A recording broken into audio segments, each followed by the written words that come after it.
लक्षात ठेवा. पण त्याला काय आणखीन दिवस बाकी आहेत. त्याच्या आत मागणीचा अंमलबजावणी करा. ते जर आले मग मात्र मुंबईत कुठेच उभा राहायला नाही जागा राहणार. कुठंच म्हणतो मी उभा राहायला गाड्या लावायचं ते सोडून द्या. उभा राहायला जागा राहणार नाही. कारण ती येणाऱ्याची संख्या किमान 5.5 कोटीपेक्षा जास्त असणार आहे. म्हणून माझी विनंती आणखीन तुमच्या हातातली वेळ गेली नाही. तुम्ही असंच गाफील राहिलात. याच्या मागं कोणी नाही. आता आमचं काही होत नाही. आम्ही याला आरक्षण देत नाही. आमची सत्ता आली. जेव्हा मराठी इकडे आले तेव्हा तुम्ही पळायला लागले. प्रत्येक वेळेस तुमचं गणित तुम्ही बांधलेला अंदाज चुकवतोय. त्याच्यामुळे तुम्ही एक गोष्ट लक्षात ठेवा.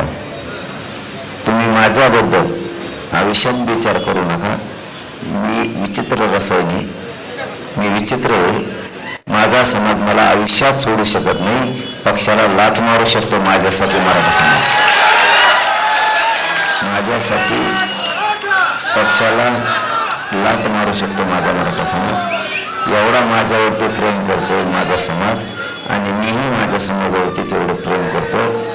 तुमच्या एका चुकीमुळं देशाला डाग लागू शकतो.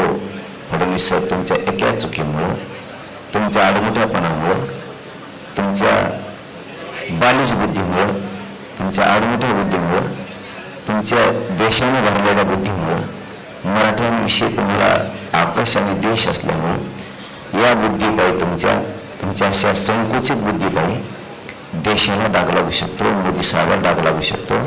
अमित शाह साहेबांना डाग लागू शकतो. तो लागू देऊ नका. पुढचा काळ अवघड राहील. हैदराबाद गॅजेट लावण्याची सरकारची तयारी सुरू झाली तर आनंदाची गोष्ट आहे. आम्ही त्यांचं कौतुक करू. पण मला 17 संस्थान पण पाहिजे. आपण बोलू नये. आपण अर्धवट का नसतं आपलं. 17 संस्थांचं गॅजेटियर पाहिजे. पश्चिम महाराष्ट्र माझा पुरा बसतो. मराठवाडा पण आहे.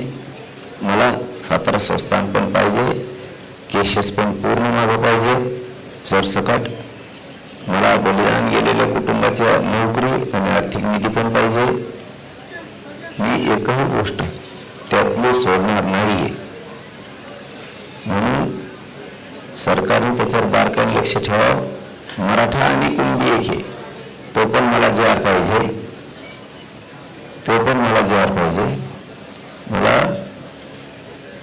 सगळे सोयऱ्यांची अधिसूचनेचं काय झालं हे सुद्धा पाहिजे.